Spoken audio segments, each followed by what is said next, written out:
Hello दोस्तों, नमस्कार। स्वागत है एक और नए वीडियो में। दोस्तों, उम्मीद कर रहा हूं कि आप सब बहुत अच्छे होंगे। आप सबकी पढ़ाई लिखाई भी बहुत बेहतरीन चल रही होगी। मित्रों, आप सब निरंतर प्रयास करते रहिए और प्रैक्टिस करते रहिए। जैसा कि टीजीटी और पीजीटी और रियल्टी जो भी परीक्षाएं होने वाली हैं, बहुत ही जल्द उम्मीद है कि हो जाएंगी।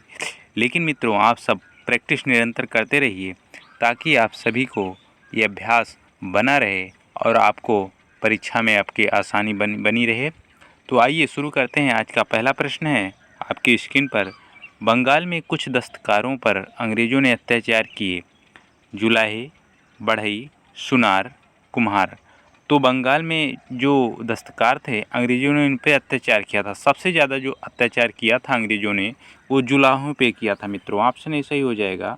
ऑप्शन ए सही हो जाएगा। जुलाहे थे, उन पे जो है ये अंग्रेज ने बहुत अत्याचार किया था। अगला प्रश्न है आपकी स्क्रीन पर मित्रों। लिखा है, निम्नलिखित में से कौन सा तथ्य पिट्स इंडिया एक्ट के प्रावधान में नहीं था। आपको बताना है कि पिट्स इंडिया एक्ट के प्रावधान में कौन सा तथ्य नहीं था। ऑप्शन ए है, सभी कानूनों को भारतीय भाषाओं में उचित अनुवाद के साथ मुद्रित किया जाना था। कोर्ट ऑफ डायरेक्टर से अधिक शक्ति बोर्ड ऑफ कंट्रोल को स्थानांतरित की गई। भारत में प्रमुख सेवकों की नियुक्ति में क्राउन की स्वीकृति आवश्यक पड़ती थी। और डी है, भारत सरकार को एक गवर्नर जनरल और उसकी काउंसिल के अधीन रखा गया था। तो इसमें ऑप्शन ए सही हो जाएगा मित्रों। यही सही नहीं है, बाकी सभी सही है। दोस्तों, आप लोग याद रखेंगे, ऑप्शन ए नहीं सही है, बाकी सभी के सही हैं। ठीक है, अगला प्रश्न देखते हैं मित्रों। आपकी स्क्रीन पर अगला प्रश्न है। लिखा है, निम्नलिखित में से किस संसदीय अधिनियम ने बंगाल के गवर्नर जनरल को मद्रास और बम्बई के ऊपर पर्यवेक्षी प्राधिकार प्रदान किया था। तो आपको बताना है किस संसदीय अधिनियम ने बंगाल के गवर्नर जनरल को मद्रास और बम्बई के ऊपर पर्यवेक्षी प्राधिकार प्रदान किया था। तो ऑप्शन ए है, पिट्स का India Act 1784, Regulating Act 1773, Amending Act 1786, Charter Act 1793। तो इसमें ऑप्शन बी सही हो जाएगा। रेगुलेटिंग एक्ट 1773 हो जाएगा मित्रों। ठीक है, ऑप्शन बी सही हो जाएगा।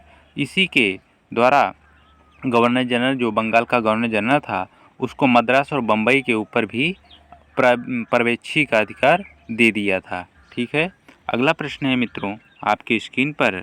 लिखा है, 1773 के रेगुलेटिंग एक्ट द्वारा स्थापित गवर्नर जनरल की परिषद में सदस्य कौन नहीं था। मॉनसन, क्लेवरिंग, वारवेल, क्रांसिस। तो ऑप्शन इसमें डी सही हो जाएगा मित्रों। इसमें जो है वारिंग हेस्टिंग की जो रेगुलेटिंग एक्ट गवर्नर जनरल की परिषद थी मित्रों, उसमें वारिंग हेस्टिंग था, मॉनसन था, क्लेवरिंग था और वारवेल था। तो लेकिन ये क्रांसिस नहीं था। ऑप्शन डी सही हो जाएगा इसमें। ठीक है, आप लोग इसको याद रखेंगे। अगला प्रश्न है आपकी स्क्रीन पर। रेगुलेटिंग एक्ट के अनुसार निम्नलिखित में से कौन एक गवर्नर जनरल ऑफ बंगाल के काउंसिल का सदस्य नहीं था। Haidar, Sir John Clavering, Monson, Philip Francis. तो ऑप्शन इसमें ए सही हो जाएगा मित्रों। हैदर जो था, वो जो है रेगुलेटिंग एक्ट के गवर्नर जनरल ऑफ बंगाल के काउंसिल का सदस्य हैदर नहीं था, बाकी सभी थे मित्रों। ठीक है, ऑप्शन ए सही हो जाएगा। अगला प्रश्न है आपकी स्क्रीन पर। भारत में सुप्रीम कोर्ट की स्थापना हुई थी। आपको बताना है कि भारत में सुप्रीम कोर्ट की स्थापना कब हुई थी। 1772 ईसा में, 1773 ईसा में, 1774 ईसा में, 1775 ईसा में। तो इसमें ऑप्शन सी सही हो जाएगा दोस्तों, 1774 ईसा में। आप लोग इसको चौंकिएगा मत, क्योंकि 1774 इसलिए है कि यहाँ स्थापना की बात पूछ रहा है दोस्तों, ना कि किस अधिनियम के द्वारा। अगर अधिनियम पूछेगा कि भारत में सुप्रीम कोर्ट की किस अधिनियम के द्वारा हुआ, तो 1773 के अधिनियम द्वारा हुआ था सुप्रीम कोर्ट की स्थापना। लेकिन अगर स्थापना हुई 1700, अधिनियम तो बना 1773 में, लेकिन जो सुप्रीम कोर्ट की स्थापना हुई थी मित्रों, वो 1774 में हुई थी। ठीक है, आप लोग इसको याद रखेंगे। ठीक, अगला प्रश्न है आपकी स्क्रीन पर। अगला प्रश्न है, ब्रिटिश संसद द्वारा भारतीय मामलों में पहला वैधानिक हस्तक्षेप किस अधिनियम द्वारा किया गया था? The Declaratory Act 1781, Fox's India Bill 1783, Pitt's India Bill 1784, the Regulating Act 1773। तो ब्रिटिश संसद द्वारा भारतीय मामलों में पहला वैधानिक हस्तक्षेप किस अधिनियम द्वारा किया गया था?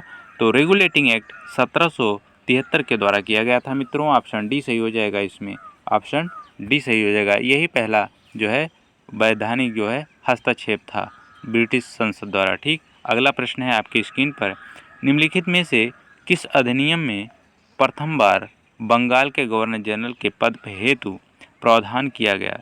रेगुलेटिंग अधिनियम 1773, पिट्स का भारत अधिनियम 1784, 1873 का चार्टर अधिनियम, और ऑप्शन डी है 1833 का चार्टर अधिनियम।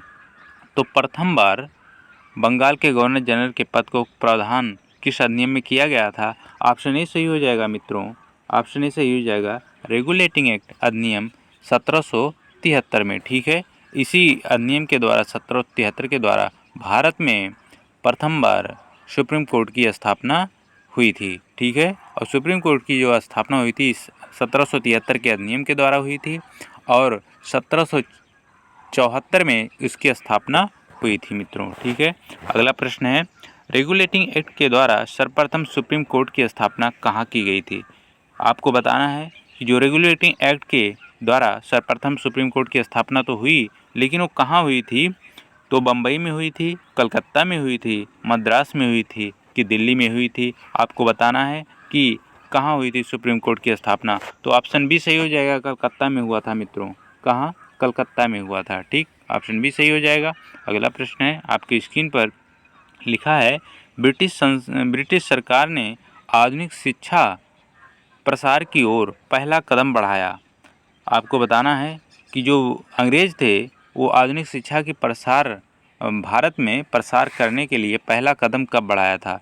1757 में, 1813 में, 1833 में, 1854 में? तो ऑप्शन बी सही हो जाएगा मित्रों, 1813 में जो है, जो 1813 का अधिनियम आया था मित्रों, उसी के द्वारा 1 लाख रुपये जो है देने का प्रावधान किया गया था। ठीक है, आप इसको याद रखेंगे। ठीक, शिक्षा पे जो पहली बार खर्चा हुआ था ब्रिटिश सरकार द्वारा, वो 1 लाख रुपए की जो है वो उसने बजट पेश किया था। ठीक, अगला प्रश्न है आपकी स्क्रीन पर, अगला प्रश्न है लिखा है कि निम्नलिखित में से किस अधिनियम द्वारा ईस्ट इंडिया कंपनी के व्यापारिक अधिकार को समाप्त कर दिया गया? यहाँ ध्यान देना है कि व्यापारिक अधिकार की सिर्फ बात कर रहा है, तो इसको आप लोग देखेंगे। पहला ऑप्शन है रेगुलेटिंग एक्ट द्वारा, 1813 के चार्टर एक्ट द्वारा, 1833 के चार्टर एक्ट द्वारा, 1853 के चार्टर एक्ट द्वारा। तो किस अधिनियम द्वारा ईस्ट इंडिया कंपनी के व्यापारिक एकाधिकार को समाप्त कर दिया गया मित्रों?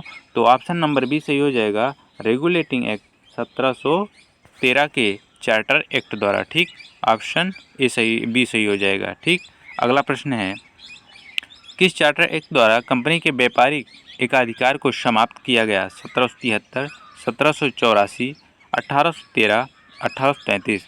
तो व्यापारिक एकाधिकार जो था मित्रों वो 1813 के अधिनियम के द्वारा समाप्त किया गया व्यापारिक एकाधिकार, लेकिन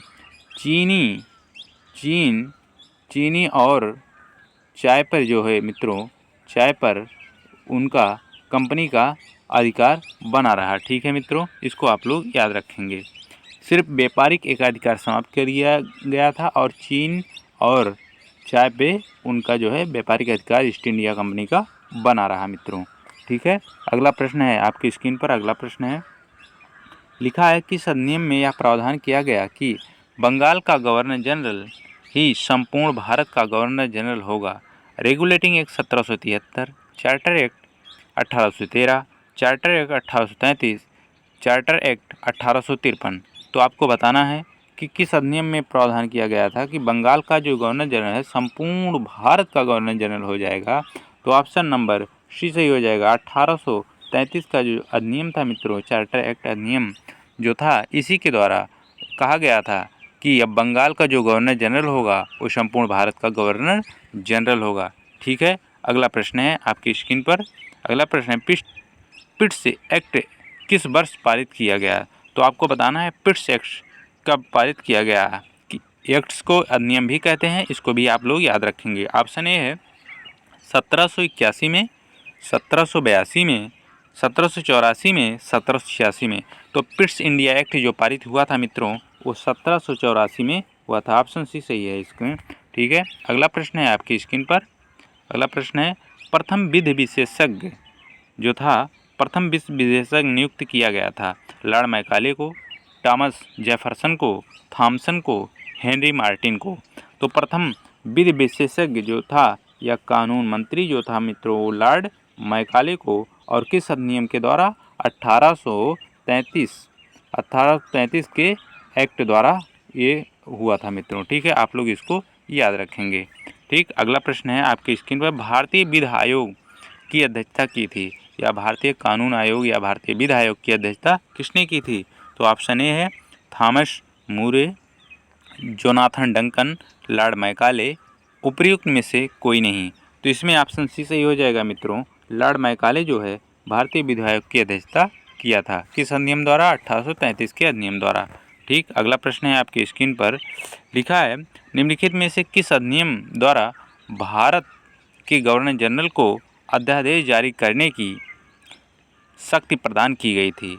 तो ऑप्शन ए है चार्टर एक्ट 1833, ऑप्शन बी है भारतीय परिषद अधिनियम 1861, ऑप्शन सी है भारतीय परिषद अधिनियम 1892, ऑप्शन डी है भारतीय परिषद अधिनियम 1909। तो गवर्नर जनरल को अध्यादेश जो जारी करने की शक्ति प्रदान की गई थी मित्रों, तो ऑप्शन बी हो जाएगा। 1861 का अधिनियम था, उसी के द्वारा गवर्नर जनरल को अध्यादेश जारी करने की शक्ति प्रदान की गई थी। इसको आप लोग याद रखेंगे, बहुत ही महत्वपूर्ण प्रश्न है। अगला प्रश्न है आपकी स्क्रीन पर। लिखा है कि वह अधिनियम जिसने न्यायालय के निदेशकों की संख्या 24 से घटाकर 18 कर दी वह था 1813 का चार्टर एक्ट, 1833 का चार्टर एक्ट, 1853 का चार्टर एक्ट, 1873 का रेगुलेटिंग एक्ट। तो आपको बताना है किस अधिनियम ने न्यायालय के निदेशकों की संख्या 24 से घटाकर 18 कर दी गई। तो ऑप्शन इसमें सी सही हो जाएगा। 1853 का जो चार्टर एक्ट था उसी के द्वारा न्यायालय के निदेशकों की संख्या 24 से घटाकर 18 कर दी गई थी। ठीक है, ऑप्शन सी सही हो जाएगा। अगला प्रश्न है आपकी स्क्रीन पर। कब गवर्नर जनरल ने वायसराय की अतिरिक्त उपाधि प्राप्त की थी? 1833, 1853, 1858, 1877। तो गवर्नर जनरल ने वायसराय की अतिरिक्त उपाधि किस अधिनियम द्वारा पारित किया गया था, ये आपको बताना है। तो गवर्नर जनरल का नाम बदलकर वायसराय, भारत का वायसराय बना दिया गया। तो इसमें ऑप्शन नंबर सी सही हो जाएगा। 1858 का जो अधिनियम था मित्रों, उसी के द्वारा जो है ये वायसराय की उपाधि प्राप्त हुई थी, किसे? गवर्नर जनरल को। ठीक है, अगला प्रश्न है आपकी स्क्रीन पर। थोड़ा सा बड़ा प्रश्न है मित्रों, इसको हम लोग छोटा करके देखते हैं। भारत सरकार अधिनियम 1858 के अधिनियम के बारे में निम्नलिखित में से कौन सा कथन सत्य नहीं है? रानी के वायसराय ने कंपनी के गवर्नर जनरल को भारत में सर्वोच्च प्राधिकारी के रूप में प्रतिस्थापित किया। एक बार वायसराय नियुक्त हो जाने के बाद उन्होंने ब्रिटेन में अपनी पार्टी द्वारा त्याग देने के बाद भी अपना कार्यकाल पूरा किया। भारत सरकार को लंदन में एक नई सरकारी विभाग इंडिया ऑफिस की देखभाल के लिए रखा गया था, जिसका अध्यक्ष सेक्रेटरी ऑफ स्टेट था, जो रानी के परिवार का सदस्य था। और ऑप्शन डी है वायसराय ने गवर्नर जनरल का खिताब बरकरार रखा, लेकिन उन्हें सीधे ब्रिटिश मंत्रिमंडल के जवाबदेह बना दिया गया। तो इसमें जो ऑप्शन है मित्रों, वो ऑप्शन कौन सा सही हो जाएगा? आप लोग इसको पढ़ेंगे, फिर से एक बार हम लोग पढ़ते हैं। रानी के वायसराय ने कंपनी के गवर्नर जनरल को भारत के सर्वोच्च प्राधिकारी के रूप में प्रतिस्थापित किया। एक बार वायसराय नियुक्त हो जाने के बाद उन्होंने ब्रिटेन में अपनी पार्टी द्वारा त्यागपत्र देने के बाद भी अपना कार्यकाल पूरा किया। फिर ऑप्शन सी है भारत सरकार ने लंदन में एक नई सरकारी विभाग के अध्यक्ष ऑफिस देखभाल रखा था, जिसका अध्यक्ष सेक्रेटरी ऑफ स्टेट था, जो रानी के परिवार का सदस्य था। तो और ऑप्शन डी है वायसराय ने गवर्नर जनरल का खिताब बरकरार रखा था, लेकिन उन्हें सीधे ब्रिटिश मंत्रिमंडल के लिए जवाबदेह बना दिया गया। तो इसमें ऑप्शन सी सही हो जाएगा, यही सही नहीं है, ऑप्शन सी सही है मित्रों। ठीक है, अगला प्रश्न देखते हैं आपके स्क्रीन पर। अगला प्रश्न है, लिखा है 1909 के भारत सरकार अधिनियम द्वारा निम्नलिखित में से कौन सा परिवर्तन किया गया? मुसलमानों के लिए पृथक प्रतिनिधित्व और निर्वाचन मंडल की व्यवस्था की गई। महिलाओं को मतदान होने का अधिकार तो नहीं था, पर वह मतदाता होने का अधिकार नहीं था, पर वह प्रत्याशी हो सकती थी। इसमें सरकारी सदस्यों का बहुमत बनाए रखा गया। विधान परिषद के सदस्यों को पूरक प्रश्न पूछने का अधिकार मिला। तो 1909 के भारत सरकार अधिनियम द्वारा कौन सा परिवर्तन किया गया था? सबसे बड़ा जो परिवर्तन था मित्रों, वो यही था कि मुसलमानों के लिए पृथक निर्वाचन मंडल की इन्होंने नियुक्त कर दी। यही था कि जो पार्लियामेंटो अधिनियम 1909 यही आया था, और इसी के द्वारा ही भारत को बांटने की ये राजनीति शुरू हुई थी। ठीक है, अगला प्रश्न है, आप लोग इसको याद रखेंगे ज़रूर। अगला प्रश्न आपकी स्क्रीन पर है कि किस एक्ट के द्वारा द्वैध शासन की व्यवस्था की गई थी? आपको बताना है कि किस एक्ट के द्वारा द्वैध शासन की स्थापना की गई थी। 1858 के एक्ट द्वारा, 1861 के एक्ट द्वारा, 1909 के एक्ट द्वारा, 1919 के एक्ट द्वारा। तो द्वैध शासन की जो व्यवस्था की स्थापना हुई थी मित्रों, वो 1919 के मांटेग्यू चेमस्फोर्ड जो अधिनियम था 1919, इसी के द्वारा आया था मित्रों। ठीक है, द्वैध शासन प्रांतों में लागू किया गया था 1919 के अधिनियम द्वारा। आपसे ये भी पूछा जा सकता है कि प्रांतों में द्वैध शासन किस अधिनियम द्वारा लागू किया गया था? तो आप लोग याद रखेंगे 1919 के अधिनियम द्वारा प्रांतों में द्वैध शासन की स्थापना हुई थी। अगर पूछ ले कि केंद्र में द्वैध शासन की स्थापना कब हुई थी, तो 1935 के अधिनियम के द्वारा जो है वो केंद्र में द्वैध शासन की स्थापना हुई थी, और स्वायत्त राज्य की स्थापना 1835 के द्वारा हुआ था। ठीक है, अगला, ठीक है दोस्तों, आप लोग इसको ज़रूर याद रखेंगे। बस मित्रों, आज के लिए इतना ही। आप फिर मिलते हैं किसी नए दिन और किसी नए टॉपिक के साथ। तब तक आप लोग पढ़ते रहिए, खूब पढ़ें, खूब अच्छी तरीके से प्रैक्टिस करिए, और आप लोग सफल ज़रूर होंगे। उम्मीद कर रहा हूँ कि वीडियो आपको अच्छा लगा होगा। मिलते हैं किसी नए टॉपिक के साथ किसी नए दिन। तब तक सभी को नमस्कार, जय हिंद।